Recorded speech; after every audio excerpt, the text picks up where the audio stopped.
Welcome to the Coach Speak podcast, built for coaches, by coaches, hosted by Jamie Bolton and Dustin Martin.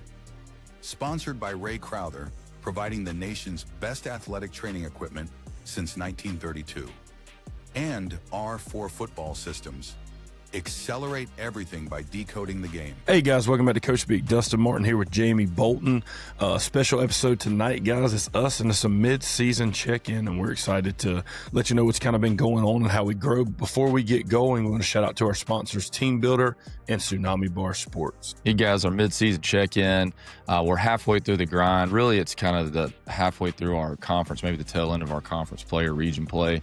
And today's going to be a little bit different. We got just me and Dustin talking, reflecting on things that we've learned this year, and kind of venting a little bit about this season and what it's thrown at us. I know you guys are in the same boat too, but Dustin, man, has there been a moment this year or, practice or game or in the locker room that really reminded you of why you coach? Yeah, man, it's just, when kids come up to you and confide in you with personal issues, or they just kind of tell you what's going on at home, man, it's just, I think, for me, it's all about relationships, and when they trust in you enough to share what they're going through, whether that's just for someone to hear them or for advice. So we've had a situation or two where kids just kind of come up, confide, and I think that's just because they feel comfortable. We've finally been in there for a little while now, and that just reminds me, man, of why I do what I do. It's bigger than that, and it's all about the kids. Yeah, I think same thing. Like, for me, I always think about, when I was a younger coach, it was always about winning and, my own personal glory and chasing the next job. And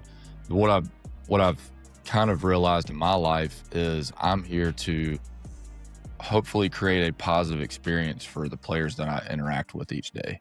So we want them to obviously succeed, right, in what they do, and we want them to grow in those areas. But really this year, being with a new group this year, having those relationships has really been brought to light for me. That's why I'm, in the position that I am, my sphere of influence. And we got some great kids, and every day just watching those guys grow, especially the last few weeks, our team has grown so much with this young group that, we're here for a reason. That's to help these kids be as successful as they can be on and off the field. Yeah, like you said, the off the field things that all of these kids go through, not just at our school, but just everywhere, man, especially in this society. We're here to help guide them. And so when you could do that and see them be successful on and off the field, it's gratifying in a lot of ways. Yeah, and I guess kind of this in a different way is the off-season banter. Like, I've achieved, I made it. The other day there's a wide receiver I always kind of mess with, and I just slightly shoulder checked him when I walked by him on the sideline, and then about 20 minutes later I get slightly shoulder checked, and it's just, man, that goes a long way with me, and I hope the kids realize that. Like, man, those little interactions, just the joking part, it's like, it gets really monotonous, and the best teams handle that well, but it's like just a little switch up, you know what I mean? And it's like, just that helps me get through in week 7 and week 8. It's the fact of we have that relationship enough to, when it's down, to get to business, but then we also, the little joke, like we're getting ready to warm up to start practicing, little shoulder checks, and that's what I love, man. Well, we had the intercession week this week. So our kids didn't have school, for those of you guys that don't know. So our kids didn't have school all week, and because we had this modified year round, and so we had some longer film sessions. So one day I just got all the offensive guys in there, and we didn't watch film yet. It was right before we were going to watch the practice tape, and I went around the room and just asked each kid, like, what's their favorite thing about football, and just to see their responses. And it's pretty universal. It's the relationships that they build with each other and coaches. Then I did the same thing with the coaches. They basically said the same thing for the most part. But just doing little things like that, when the kid tells you that they value the relationship they have with you and their teammates, that should show you this is why you do what you do. And so I think that's really good for kids to really talk about, man, because I think they get so much pressure on them right now from maybe their parents or social media, their peers, to perform at a high level for various reasons. But really, man, they're 14, 15, 16-year-old kids for the most part. And we have to, constantly remind ourselves that, like, we're not coaching NFL or grown men. And so that's been good. That's been a good reminder for me, for sure. Anything that's kind of humbled you this year? I know certainly it's, every year I feel like I get humbled in a lot of ways, but Oh anything for you yeah. specifically? Yeah, man, there's a million of them. It's always the more you know, the less you know. Is kind of what I Mm-hmm. believe. So the more football you learn, or situations, or scheme, or technique, or just anything. And I think kind of this year, what hit me early was, just because we're huge on alignment, assignment, technique. And I think something that hit me early on was, just because you're sound doesn't mean you're going to execute. And I think that was a really big thing that we had to shift our focus and practice. Um, since we're so big on alignment, there's very few times teams are going to catch us misaligned. But that still doesn't stop the bubble. You know what I mean? Like, stopping the bubble is your force player fits the block outside. He engages, he sheds, and he makes the tackle. So we may be aligned pre-snap, but are we fitting correctly post-snap? Is our technique there? So I think what kind of gave me a slight nudge of remembrance, I guess, is, hey man, good job. You're aligned. Now you have to play football. And I think that was a big thing in terms of how we shifted what we do at practice about week 2, because like I said, alignment's huge to us, but now what are we doing with that alignment? I think that was huge for me early on. Yeah, I think for me it was more personnel. I think something that you always want to, as a coach, you always want to be able to identify personnel that you feel is the best lineup. For us, it'd be like, what's our best lineup at receiver? Your slots, your outside guys. What's the best lineup up front with guys that can pull and things like that. This year, I think the biggest challenge for us was just trying to figure that piece out. Trying to figure out, like, how do we put the pieces in place to help us succeed in alignment with what we're trying to do as far as scheme. And I think that's been probably the biggest challenge. One, we're new to the school. Two, all these players are new. Like, we have no returning starters on offense basically this year. And so we haven't had any film to watch them. They're, kind of early in their developmental stages too. So this year, man, our staff has done a tremendous job of just trying to figure out, okay, who are the best 5 and where do those best 5 fit up front. We've gone through multiple receiver, guys playing slot, guys playing outside. We've had several running backs. Heck, we've had 2 quarterbacks. Really 3 if you count May. And so it's been a big challenge. But man, I think I've grown a lot through that. And our coaches have done a tremendous job of hanging in there with the scheme and really trying to mold our players and try to find what fits our scheme. So hats off to our coaches too. But that's something every year that you have to go through. But this year, particularly, just with all those variables, we've had to really, manage that. Yeah, and we've dealt with that on the defensive side as well. Just trying to find the best mixture of personnel. It's just like, what package do we like the most? Who do we like at each position in each package? You know what I mean? Like Mm-hmm. for example, if we have 3 linebackers, like, yeah, you might be traditional Sam, Mike, Will, but it's like, alignment wise, what puts us in the best situation? Rotation wise, just different things, and then who's doing it? It's been that I enjoy that part. It's like the I puzzle do too. piece. How do we move it around? It's like that. There's one slot, but you got to move things around to try to get the picture correct. It's that is a fun part of coaching. And when you got a bunch of good guys to who's been around the game and can, well, I like him here because of it's just complimentary, and I really enjoy that part. Yeah, that's good stuff. Hey guys, today's show is also brought to you by Tsunami Bar Sports, where innovation meets performance.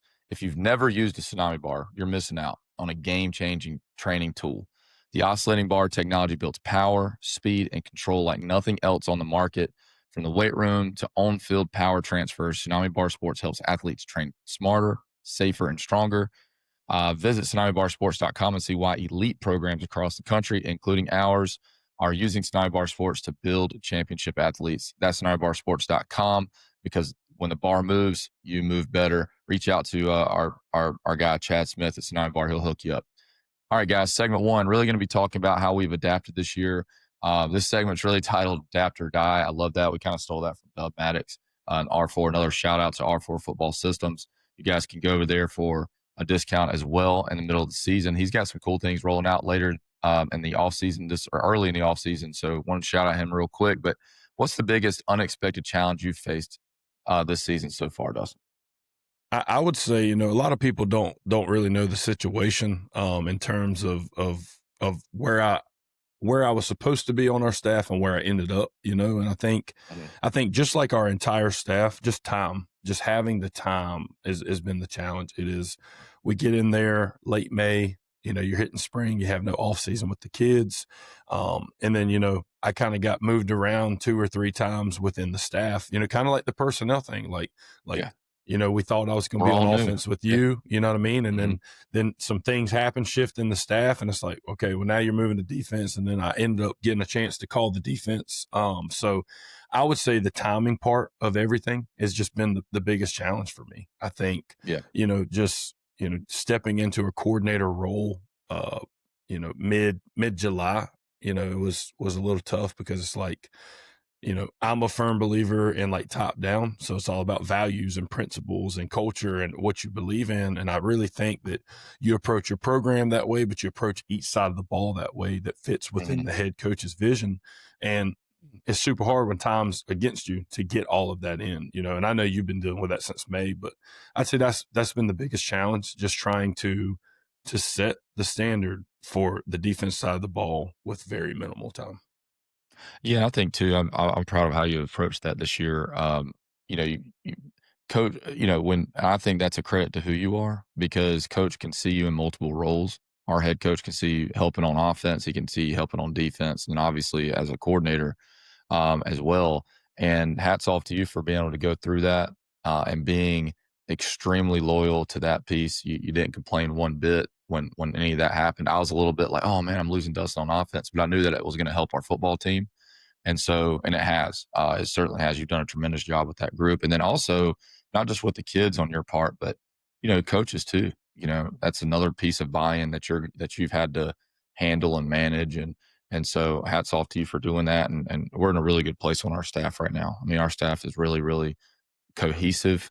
And that's a testament to, your work ethic, our head coach and all that. But yeah, biggest challenge for me, I think, just working through, just the personnel at different positions. I mean, we've gone through a lot. I think all our coaches would say the same thing. And I know we just talked about that before, but one, establishing the run game was something that we've really wanted to do from the very beginning, and it's taken a while. But now, we've been able to figure out and identify what runs are really good for our kids, and giving our kids some confidence and really kind of peeling back and dialing back on, okay, let's try to establish line of scrimmage with this 1 or 2 run plays, and that way, now we have some confidence. Now we have some flow off of those, which we lacked. And probably the first half of the season was a flow of run and then some RPO and then play action and that kind of thing. We were more of a drop back, super spread team that, trying to, searching for identity. And I think hopefully now we're trying to,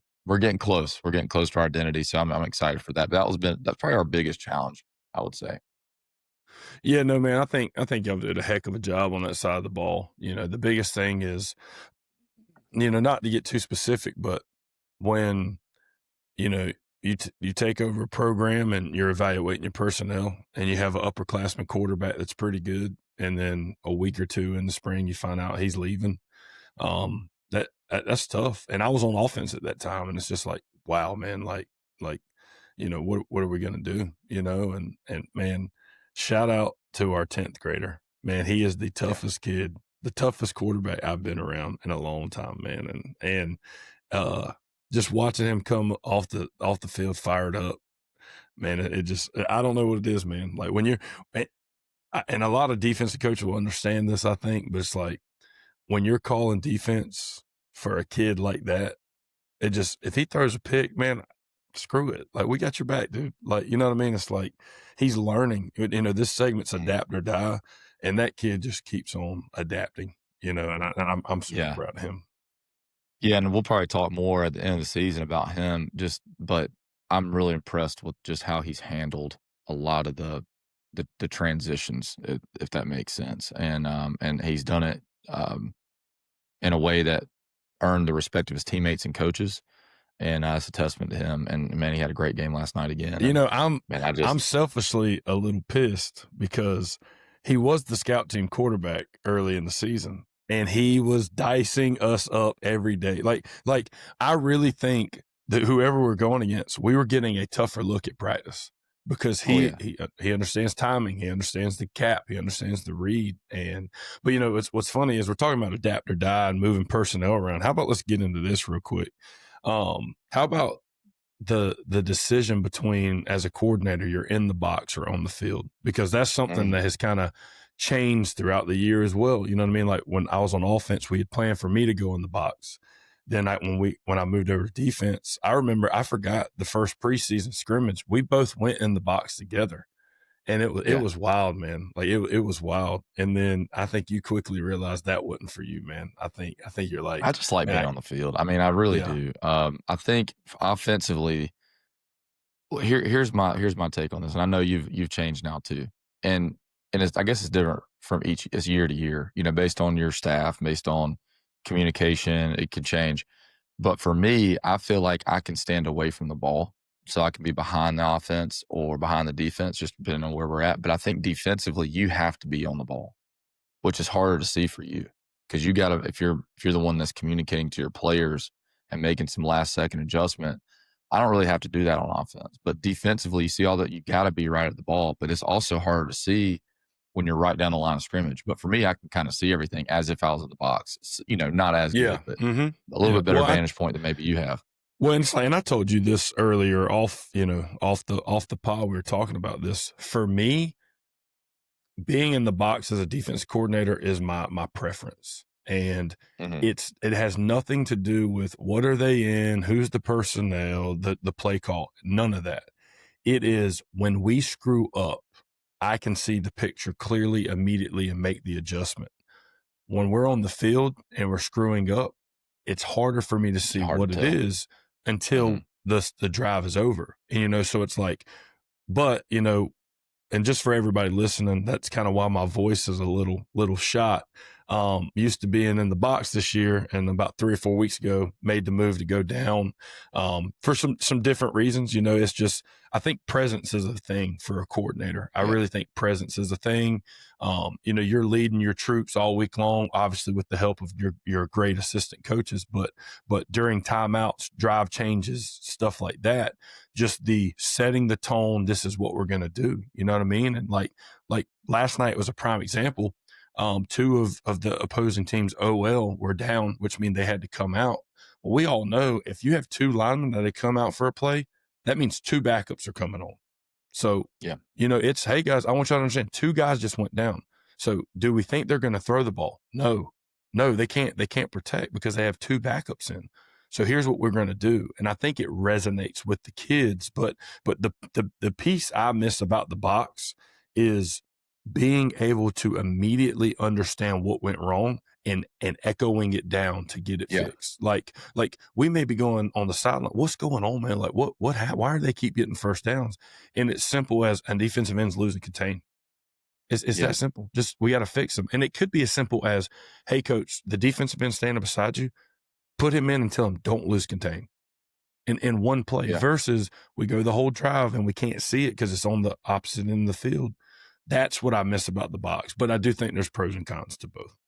Yeah, and I think the more you're on the field, the better you'll have a feel for that. Like for me, I think that's something that, and here's something else too. Let's say you're a coordinator that wants to be a head coach, and you're going to call one side of the ball when you become a head coach.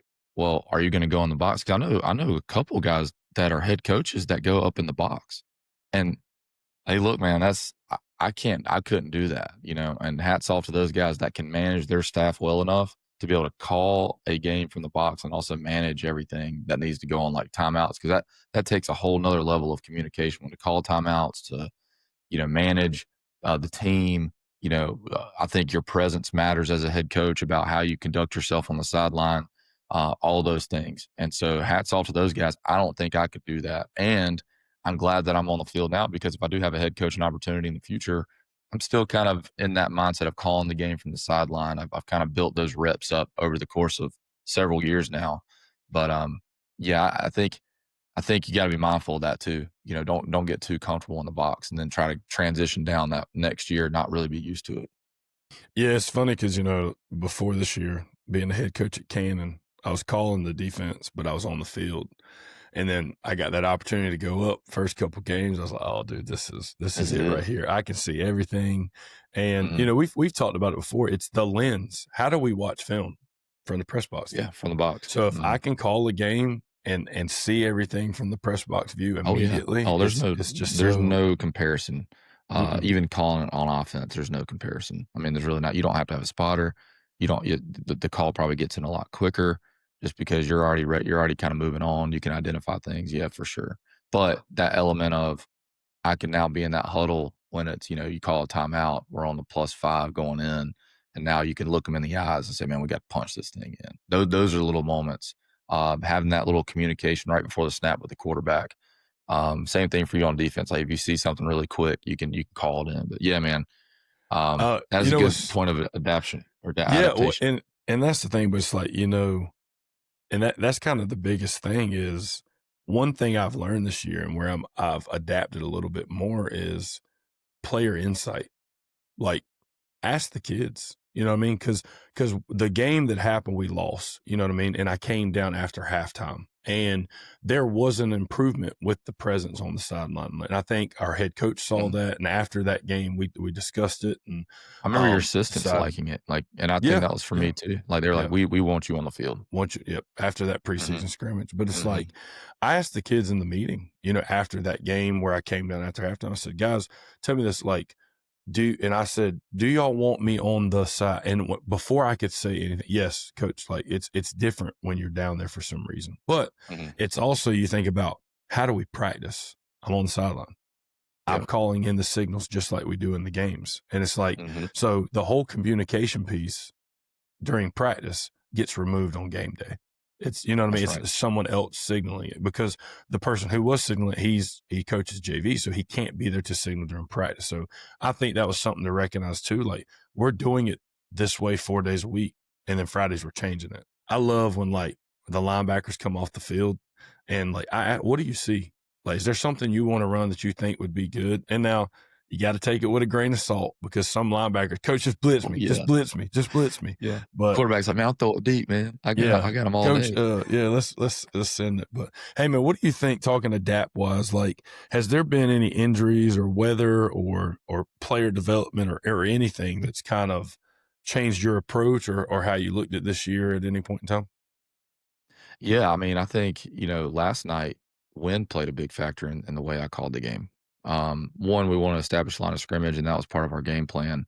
But, I think weather definitely, from an offensive perspective, definitely contributes to the way that I call the game, because my lens is we're not going to we're going to not give ourselves a chance to turn the ball over if we can help it, obviously. But I'm always mindful of that. And if it's really windy, it's hard to throw the ball downfield some.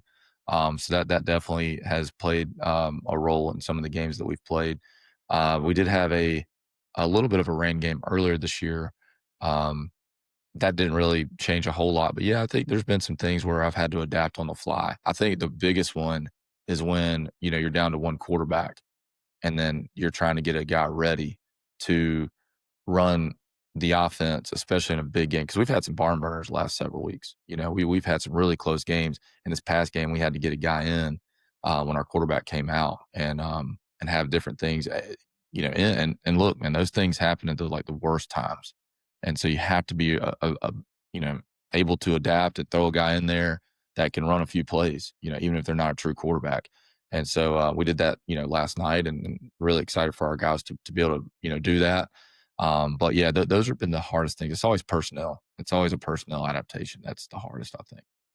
And it's funny, I'm sitting there talking to you pregame last night, and that wind was howling. And I said, so here's what I know about tonight. If you underthrow it, you're good. If you overthrow it, then this way is good. If you throw perfect balls tonight, you're screwed, because the wind's going to mess it up. It's just. I'd rather throw it into the wind. Yeah. And, the funny part is, into the wind. Yeah. Well, the funny part is, it's like for us on defense, I don't really know. It depends on the team, and it depends on the weather. It's like, for example, if I feel like we match up really well on the back end, I'm like, man, I hope it doesn't rain. I hope the wind ain't blowing. I want them to throw the ball. You know what I mean? It's like, but then you got a team that's good at ground and pounding. I'm like, it ain't supposed to rain tomorrow. Come on, dude. Like, what's going on? You know, That's it's right. like I want some Yeah. slippery handoffs, some exchanges. But man, you know what's crazy? And you can share your side because I don't know what it is, but it's like I think this has been out of 11, 12 years of coaching the best year from a team standpoint on turnover. Like man, I don't like how many have y'all? It's not many. We've had If 0 fumbles lost this year, yeah, which is like one of the best years we've had up to this point. yeah, heck yeah, And I think we've had 4 interceptions. yeah, So yeah. It's like, five interceptions, but and like I how think 3 of I'm them gonna were say tipped or how something many like were that. actually you know what I mean? It's like, and then like I was I just think we've had looking. one bad read, I think, all year, which Yeah, is really hats off to the quarterbacks. One yeah, was down there. It was like a 2-minute drive, and he's trying to throw, something on the backside. He didn't see the guy, just a young quarterback move. mm-hmm. But other than that, they've been like tipped at the line, Yep, off a receiver's hand. So I've been really pleased with that. Like it's been. Now I'm not saying we haven't fumbled the ball. Like yeah, we've put the yeah. ball on the ground 3 times this year, but we've gotten back on it. Thankfully, get on it. But So but what's that's one of our tenets though, like that, and yep, that's kept us in these games where even when we weren't as consistent on offense, we've mm-hmm. been very explosive this year. That's been one of the things that's kept us in games. One, we've been explosive. We've been really good on 3rd and long, but we've also not turned the ball over. And we got to continue to do that moving forward. And that's our number one pillar right now is Yep, ball security, because that keeps us in the game. That keeps you guys in decent field position, yep, at worst. yep, yep. And so that's been. What about you guys? Coaches, we all know weekends are extremely busy between self-evaluating and game planning for the next opponent. But it doesn't have to mean long nights buried in film and spreadsheets. With Optimum Grading, you can cut the grind way down while actually getting better results. The platform streamlines your grading process, gives you cleaner reports, and makes it simple to share feedback with your staff, players, and even college coaches. That means less time on busy work and more time where it really counts, coaching your team, preparing for the next opponent, or even spending those extra hours with your family. Optimum Grading was built by coaches who get the grind and is designed to give you your weekends back without sacrificing the details your players need. More coaching, less paperwork. That's the optimum difference. If you're looking to take your team to the next level and save some time on the weekends, head over to OptimumGrading.com. Schedule a demo and use the promo code CoachSpeak for 10% off. So it's funny, man, because I remember at York when we were working together on offense, like one of our identities was number one in the state for ball security, and then Mhm. when I made the switch to defense, obviously I replicated that. I want to be number one for takeaways and turnovers Yep. on the defensive side. Right now we've caused 20, but we've got 15. So, That's and excellent. that's not We're plus that's not 10 even this year. counting plus 15. We've got, Or well, plus I'm 15. saying, yeah. And because we're probably more than that because special teams has probably had 5 to 8, Mhm. think about kickoff, circle chase, punching the ball out. You know what I Yeah. mean? And Hashtag circle chase. If you guys don't know what yeah, circle chase is, that's helped us tremendously I'm putting on the both sides of video the ball. in right now. So if you're Yeah. watching, this is where there's going to be a video of circle chase. And man, it is what I love about the drill is it incorporates a pass, a catch. They got an out of catch, Mhm. out of tuck, and they got to put it away because they know someone's coming immediately to punch it out. You know what I mean? It's Yep. working on getting upfield. You have a tackler part of it. It's a phenomenal Yeah. drill. Also, And it serves for our perfect drill too. So we don't have to have a separate perfect drill. We can use circle chase as a run through, and we also use buddy tackle for that too, which is kind of the brother to circle chase, which is you're kind of settling tight turn tuck, and then you got one guy tackling, other guys coming in late and punching and ripping. So it works both. It's competitive. Great drills that we do every single week at the beginning of practice kind of sets the tone, but it also is like if that's setting the tone for turnover and ball security at the same time. And so I yeah, think that's really resonated with our kids and it's shown up in the season. So it and man, there's nothing like last night we had a strip sack and the guy comes off the edge and literally if I could take the circle chase drill and I could take that clip and put them side by side, it's yeah, just the perfect. drill. And Yeah. that's what I love. Anything we've talked about this before. It's like when we're doing OL pods, teach the OL. This is all you're worried about. I don't care about the other Mhm. 9 on defense. It's you two versus them two. Separate it. And it's the same Yep. thing with that drill. Separate it, guys. You catch the ball, tight tuck, get upfield. Hey guys, they Yeah. catch the ball, run the circle and rip or punch the ball out. And Man, It's best beautiful. I drill, love the drill. best drill. It really is. It really is. It teaches a lot of those things. What's one thing you learned about yourself as a coach this year, man?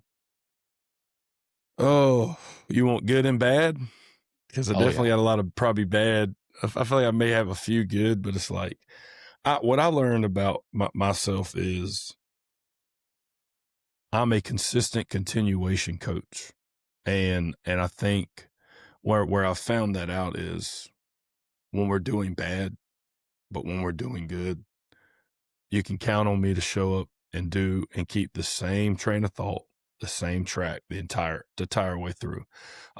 Whether we get beat by 50, it's a barn burner, or we win by 50.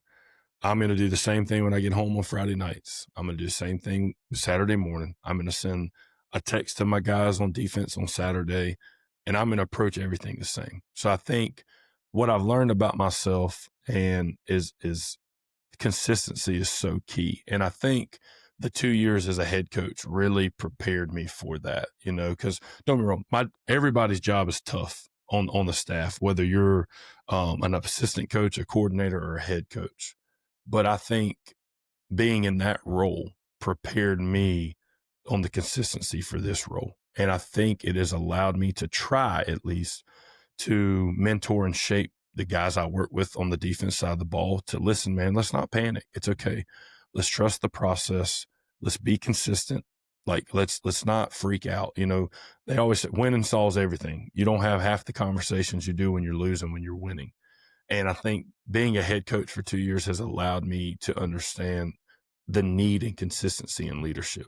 And I think that's what I learned about myself is going through all those tough times as a head coach has prepared me to be consistent for the guys around me is hopefully what I'm thinking. Yeah, I mean, you influence the guys that you're around. I mean, whether that's your personality, whether that's how you respond, like your response as an adult will always influence those that are in your sphere. So if you're, freaking out, if you're in panic mode, well, your kids are going to respond the same way. And I would say the same thing, coaching a quarterback and being on the sideline. If I got my hands up in the air when he makes a mistake, or if I'm slamming my headset, if we miss a block or something like that, well, what is that? Am I coaching the kid, or am I just venting my frustrations? Now I do vent my frustrations. They're just on the headset. So like last night I think something happened. I think we dropped the ball. That's what it was. We dropped the ball. I'm like, pretty mad in the headset, and the kid's coming off. I'm like, hey man, next play. So like I'm one way to the coaches, and I'm trying to build the kid back up. Hey man, we're coming right back at you. Yeah. So you got to be mindful of your presence on the sideline, because you want the kid to go out there and make the play. You don't want to just be, mad at him, and like in his face. But we all have those emotional things. So you have to learn that about yourself. And for me, over the course of my career, I've learned that like I'm a very emotional person, and I have to be aware of that, because if I'm not, then I'm going to let my emotions affect our team negatively. So I need to be able to vent those frustrations in some way, and then move on immediately and just coach the kid, and help out. But yeah, this year, just learning that, sticking to the process, like you said, for sure, especially early in the season, we've grown so much in our and just relying and trusting on that. And I've done this a few times now at different schools, and understanding that our core things, and this is just like most systems, that all good, all coaches have. You're going to be able to execute those things, kind of no matter what. And what I've learned this year is when you have really elite athletes and fast athletes, you don't have to do anything that crazy all the time. Like you don't have to come up with the craziest schemes in the world. Your basic stuff will lend to explosive plays if you execute well. You don't have to get cute all the time. And so for me, balancing, getting cute and trying this fancy stuff, we've really just dialed into, what we do well. And that's been, something that's, I think that's helped us. Yeah, man, I'll be honest. I love when you're watching film from a defense standpoint, you're charting, formations that they're creating space with. You're charting personnel that they have in the formations. But another thing I think that's super underrated is chart the coordinator. Who is the coordinator? What are they known for? Because what I like going against the guys who get quote unquote cute with it. You know what I'm saying? Because they will be so blinded by what they want to try to achieve, that what's working, they won't run. Like that, Yeah. that's what I enjoy the most. It's like, okay, they're trying to get so cute, especially in the red zone. Hey man, Yeah.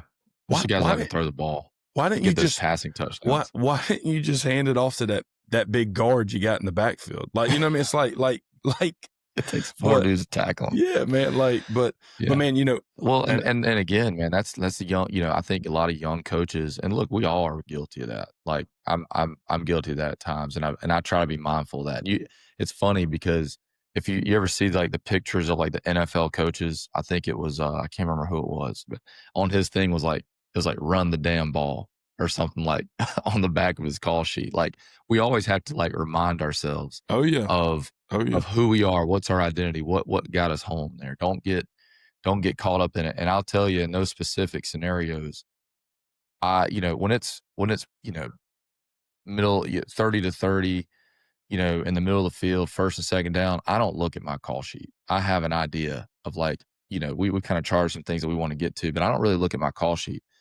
But when I get in the red zone, I really put a lot of guardrails on because I have to trust my game plan. Yes. Because in the heat of the moment, when it third down, so red zone, third down, and goal line, I go to my call sheet and I stay in those guardrails because that's where I feel like all that preparation comes into play. Because for me, I'm not a genius guy. Like I can't hold all that data in the heat of the moment, and so like I go into that and I just trust that, and that's helped me so much. Probably in the last 6 years of calling ball, like just dialing into that and it's shown up from data, from our red zone efficiency, our goal line efficiency, like third down efficiency for sure. Like we've scored on so many third down plays, like in long this year. Fourth down conversions, we were 4 for 4 last night. That was a big difference in the game. So just trusting those things has helped us tremendously, and that keeps me from getting too cute. Like trying to dial up some crazy stuff. But anyway, and that's just it's just like, and that's half off to front loading the work and trusting in your coaches to grade accelerators and to put your kids in the best position. It's like obviously in the game you have to adapt sometimes, and we need to do this or do this, but it's like we work so hard in preparation on the weekends and throughout the week that we got to trust what we're doing. And I learned that my first year calling plays. You know what I mean? Like there was a team that was running double A blitz, but they wouldn't peel with the back, and nobody had the back and man coverage in third and short. And it's like we were just going to run stick and dump it to the back. And it's like during the game, I try to do something else. And I'm like, I go back and watch the film. I'm like, what an idiot. Like you literally prepared for that moment and you didn't do it. But another thing I've learned about myself, which I think is really funny, is, and I don't think this is for the worst, but it is funny. My environment as a coach changes my emotions. And what I mean by that is when I'm in the box, and I know you're not on the headset with defense, but I'm like in the box, I'm like, all right, guys, first and 10. All right, let's call this. All right, great. Hey man, linebacker overran the tackle there. That's why it should have been a 2-yard gain. We're good. We're fine, guys. Let's go ahead and get them. Let's do this. On the sideline, dude, I am a monster. It is, it is all, dude. And man, like, and if I can find the clip to throw it on here, dude, we had a pick last night, Bolton, and I do not know how I didn't pop my hamstring. I was leading the kid to the end zone. Dude, it just looks like a pulling guard down the sideline, man. Yeah. It's just, but like, dude, what I've learned, man, is I get so jacked up on the sideline, dude. It's good and bad. But I guess something I learned about myself this year, I always knew I was competitive, but man, it's just been a different monster this year. Like I am absolutely just getting after it and on the sidelines, and I get excited. And then I think I'm like you. As a competitor, I love being on the sideline. I like I like looking across the sidelines, looking at the other team. Like I feel like those competitive juices help me call a game sometimes, and helps me impart motivation to our team. Like you get a sense of where we're at in the game. You get a sense of the players. And I'm the same way. I get excited on the sideline. And I was telling Coach, I got to quit getting all excited. And then the coach and the player said, no, Coach, we love it. They love it, dude. We got, it's like, I might have to dial it back every once in a while. like for example, like when a defensive kid makes a big play on a tackle or sack, and a receiver goes up and catches a ball in triple coverage for a first down on third down, like they get excited. And dude, I think it's okay. Like we've said this several times. This isn't our hobby, man.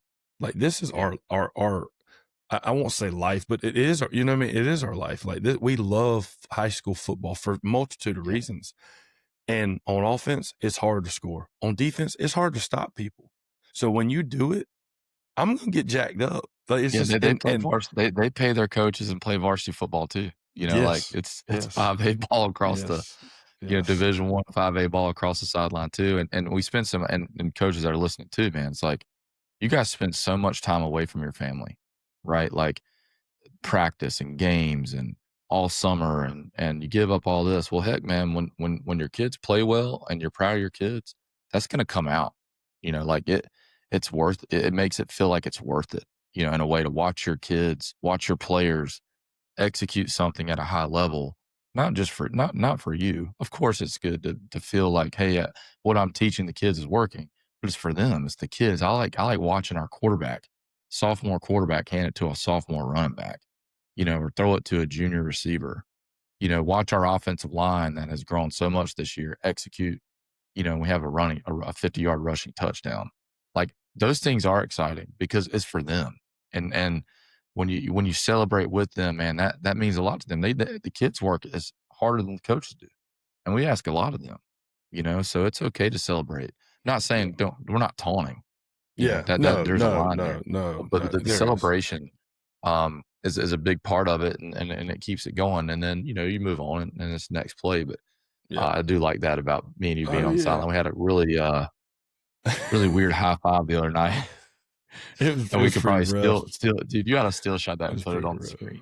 No doubt. I'll see if I can find it. All right, see if you can find it. That'd be hilarious. Guys, but speaking of doing things, cool being on the sideline with you too. So we kind of interact here once in a while because too. we weren't on the tag you're in. But it's like we weren't even on the sideline together at York. Like I was in the box. So it's like this is kind of the first year. But guys, speaking of doing things at a high level, this episode is brought to you by Team Builder Strength. They're the #1 platform for high school and college strength programs. If you're tired of juggling spreadsheets and trying to track over 100 athletes manually, Team Builder makes it easy to program, communicate, and monitor progress. And right now, they're offering a free 30-day trial with the promo code CoachSpeak. If you check our link tree, we also have a free downloadable in-season workout that Jamie built. It's what we do in season for our athletes, and it's all through the platform of Team Builder. Again, that's teambuilder.com with the promo code CoachSpeak, because strong teams win more games. All right, guys, we're going to get into rapid fire. We're going to kind of wrap this up. And it's Saturday morning, really. And we played last night. Dustin's voice is completely gone because we had 3 turnovers and all those celebrations. So it was exciting. The more I talk, the better the voice gets. I don't know what it is. I think it's the ceiling fan and the screaming, but you got a new home. Guys, you're trying to get dude. This what a year, man. It's been a great year though. I'll be honest. What's been your go-to like post? So this is interesting. So we drive to the games and we drive back. What's your favorite thing that we've had like post-game meal, like on the way back to the school? So if you guys don't know, every game's an away game for us because our stadium is about 10 to 15 minutes away at District 3 Stadium. But what's your favorite post-game meal that we've had so far, like on the way back? Man, that chicken sandwich. I think heck, dude, about took me out, about choked. Yeah. One dude, I know it's weird, but so they have these little they have typically a burger or a chicken sandwich for every kid and coach after the game, which is awesome. All programs don't do that. Awesome. Some programs only do that on long away trips, but so they keep us fed, but they give you a gallon Ziploc bag with 10 snacks in it. And I mean, dude, it's anything, Twinkies, fruit snacks, Slim Jims. But here's the thing. The only chips they buy are flaming hot Cheetos. And the whole way home, it burns me up. My mouth is on fire. That's why your voice is gone, dude. Yes, your voice is gone because you ate 3 bags of hot Cheetos last night. Yeah, man. So Jamie's mom had 4 hot dogs left over last night, and I had to say that's probably been the best thing on the way home so far, man. They were no condiment hot dog post game reminds me of York. So we get those things in York every game. And I I just remember, going in there and watching Bobby eat a few of those and ran about the game. Yo. Dang, man. But yeah, What I had to about you, shout out to man? that. Yeah. Yeah, I don't know, man. The chicken sandwiches are good. I was just kind of kidding about that, but we had one. I just had one that was had like soggy bread or something. But no, we're very thankful for that. No, I like it. I think it's neat they put that together. But Yeah. I'm kind of with you on that. All right, man. What this is a good one. What is one thing you wish fans understood about coaching? Yeah, I mean, I think fans, they pay admission, so they get to say what they want to say, and I think this year has been pretty good, but there's been years at other schools that have been pretty, just fans are sometimes not aware of kind of what coaches do, and I think we can all attest to that. I wish fans knew how much time we put in. I will say that. I think sometimes fans think that we kind of show up on Fridays and try to call plays and don't have a plan. But I think here in Rock Hill, I think fans are pretty well aware. In quote unquote football city USA, there's a lot of work that goes into this at this level. But I can't say that for every stop that I've had. I think a lot of fans sometimes are spoiled at some places, and they just think it's going to happen because of the the logo on the helmet or the the name on the jersey. But there's a lot that goes into it. I think too, fans have to understand that it's kind of a two-way street. Coaches have to coach, but you gotta have players with high character. You have to have players that are willing to be coached, and then you have to have buy-in from everybody, or it's not going to work. That power is not going to work if you don't get all those things. You know what I mean? Like, you got to have the buy-in. You got to have the buy-in for technique, the effort, the commitment to show up to lift, to get strong enough to run power. There's a lot of things that go into executing a football play. And it's not just the play call, and it's not just what's on the call sheet. No, I agree with everything you said. I think what I wish fans understood in kind of a jokingly way is, hey man, telling ain't coaching. So I wish it was as easy. I wish it was as easy. And it was at a game we had where we were close to the bleachers. I try to ignore the noise. I don't like, you know what I mean? But it's like, I heard some fan screaming, "Come on, coaches, tell them to block. Come on, coaches, tell them to tackle." Sir, Oh yeah, think about that. if it was that easy, we'd never drop a pass, miss a block, miss a tackle. We'd always have them turn the ball up, takeaways on defense. Turn around and say, "Hey man, you tell them to block." like I wish it was that easy. Hey, go block, go block. But it man, used to bother me so much when I was a younger coach. It does not even affect me anymore. Like, I think I'll start like laughing. Yeah, but it's like, what are we doing, man, like you said, fans, they pay for their ticket. They get to say what they want, say what they want. You hear them the most at the JV games when there's no music. Yeah. There's like 10 people there. That's when you hear the fans the most, which is hilarious. Yeah. I do think so. If we have any younger coaches who have a freshly new girlfriend, or maybe you're freshly engaged or whatever, coaches, let your significant others know. Sit far away and do not take anything personal, because man, like if you're a newer coach and you got your lady who's starting to come to the games, like, they need to be aware of, don't listen to what the crowd says, because I know early on with Catherine, just put it this way. It's hard for her to take it. Yeah. Like at my old schools, she knew who to trust and who not to trust based on how they acted in the stands. Like, and I'll leave it at that. But man, it's tough for them, man. They're sitting out there with the person they love, the person they're married to or dating, and like all you hear is these people. It's tough on them. It really is, because like, you think about back to when we were younger coaches, that it bothered us. Like, we cared what people thought and said. And we took it personal, like they were talking to me and you personally. But really, what they're talking to the position. Like, okay, if you're gonna be a coordinator, you better go and get your mind right for it. You're gonna get scrutinized to the nth degree, probably more than anybody on staff, because you are directly impacting the game from a scheme, X and O's. The things that come out of your mouth are going into the field and are trying to be executed. So you have to be aware that you're going to get scrutinized by everybody. Okay. And so you gotta understand that they're not talking to you. They're not talking to Jamie and Dustin. They're talking to the offensive coordinator and defense coordinator. And you got to tell your significant other that. But that's one thing I had to learn, man. Like it's not me, it's the position. And if you're not ready to deal with that, then if you're going to let it affect you, then you better grow up Yeah. pretty quick. And it's hard. It's not Yep. easy. I mean, hell, we all struggle with it. Yeah. No, man. It's a part of it, man. And honestly, it's a part of it that helps you grow. You know what I mean? It's like it teaches you as a younger coach, whose opinion do I need to take in and reflect and grow from, and whose do I not really? You know what I mean? Like it in hindsight, That's it maturity. is so, It's just maturity. Yeah. And it's so easy to, man, I've been to games. I've watched games where you're coaching and we had a bye week. I watched games where Spencer's coaching in a bye week. And it's like, when you're completely removed, it's so easy to have the answers. You know what I mean? It's so easy to see things. And it's like, were you there Saturday, Sunday, Monday, Tuesday, Wednesday, Thursday? Did you watch the film? Did you chart the film? Did you game plan? Did you grade the accelerators? Did you do all this? No, you know what I mean? But I will say, and this is, I know this is getting kind of down the rabbit hole, but what I will say is, for example, your dad coached football. He knows football. I personally think I would be totally okay if at halftime he walked up to me and told me his thoughts on what he thought.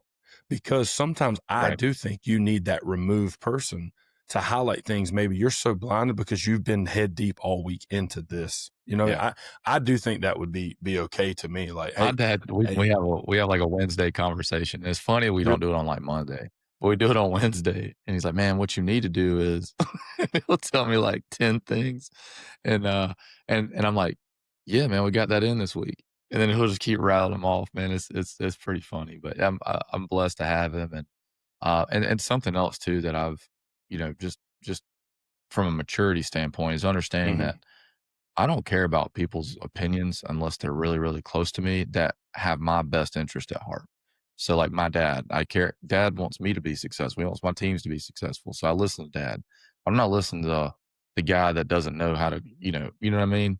And then just making sure that I'm carrying myself that glorifies Christ. Like, I think those are the two things that I'm really trying. I'm obviously imperfect at all that, but I think that's really what kind of centers me when I'm going through like those stressful moments of like, why am I stressed and feel pressure? Like, shouldn't I just be doing this for the benefit of the kid and to glorify Christ in my actions? And I think when I think about that, I don't care what anybody says, you know? Like, hey man, next time we cause a strip sack fumble and I do the old tiger punch and like, I'm like, get you some of that. I'm going to add in the name of Jesus at the end. I'm just going to name it, dude. In the name of Jesus needs to be on a shirt. Get you some of that in the name of Jesus, Dustin Martin. Yeah, man. Circle chase. It's so funny. Hey man, last question. I just want to kind of hear your thoughts on that. So I know everyone knows Jamie and I talk a lot, but there's some things we don't really talk about at times. And so, man, we got 3 weeks left, 2 games, 3 weeks. What are you looking forward to the most as we get to the end to close out the regular season? Yes, that's a tough one, man. We're in that mode now where we're trying to finish up the regular season, get that final seeding to see our seed in the playoffs. I love playoff football. I think there's a finality to it that starts to sink in with the players. You start to get that lock in from the coaches. You start to see a group of kids that are no longer young, quote unquote, young, and like juniors and sophomores. Now they're like seasoned. They've gone through the grind. I love that part of the year. It's almost like a whole new season, and I think for me, the farther you go in the playoffs, obviously, the more specific it gets. But I love that feeling. It's colder outside. The games mean a little bit more. Now you're playing teams, that they're really dang good too. And we've had some barn burners already. And we're probably might even play a team that we've already played, in the playoffs. But I love that. I love the finality of it. I love the pressure of it. There's nothing like playoff football, and I think that's what I'm looking forward to the most. Yeah, and I think I'm looking forward to, you know, we obviously we've played a lot of great teams this year, and we're finishing out with 2 more great teams, you know, that's going to Heck take yeah. 4 quarters every snap. So I'm looking forward to competing against the 2 great teams again as we close it out. But something I'm trying to go ahead and proactively think about and be ready for is we're at a new school, we're establishing a new culture, and you know, looking back over the last 5 years, this program, and this is nothing bad, but like they're not used to playoff football. They're not used to the continuation of, all right, guys, it's week 11, it's week 12, it's week 13. So one thing I think we got to be proactive about moving forward is developing that playoff culture. Like, cause we have a bunch, and this is nothing for our specific school, but I have seen schools in the past where you have a lot of basketball players that are key contributors on your team and they're ready to go play basketball. They're wore out. And it's like, you know, at new school, first year, we just got to make sure that we explain the playoff culture. We explain, listen, the basketball coach is going to be so excited if y'all get there late because and I think, and our basketball coaches are some of our biggest fans, man. Oh, they're Like great. They're great. Every game, every day in the hallway, they're there. But it's like just explaining that to the kids. Like, listen, man, this is the new culture. We want to play in November. We want you to miss a little bit of the preseason in basketball. Like that's okay. And your coach is okay with that. And vice versa. Right. If it was flipped and basketball was before football, man, dude, I hope y'all are late. Like think about like spring football with baseball players. Man, I hope y'all make a run. I hope our quarterbacks and them are, you know, it's like, I hope, you know, so, but that's kind of where my mind's been. Right. And I think too, just the adjustment in practice, you know, adjustment in, you know, how we manage our athletes kind of week, you know, 11, 12, we got to buy then, you know, we got a week 10 bye. If we get a first round bye in the playoffs, now we got 2 weeks to manage. Now you're not playing a game for like 20 days or something. So there's a lot of that I'm excited to have to, you know, help manage and deal with and just kind of work through that process. But yeah, I think, you know, just being mindful of, okay, it's a long season. We already got some guys that are losing weight, you know, so we got to be mindful of that with reps and things. But I'm kind of excited about that challenge. I love playoff football. Obviously, we got to finish strong here, but I'm proud of where we're at and kind of where we've been. But I think that's a good one to end it on, man. Yeah, man, it was good. The episode was fun, man. Guys, we hope your seasons, win, lose, draw, we hope you're learning something, and we hope that you're if you go back to, I think, episode 1 or 2, we talk about being where your feet are and learning, and we hope that everyone's doing that.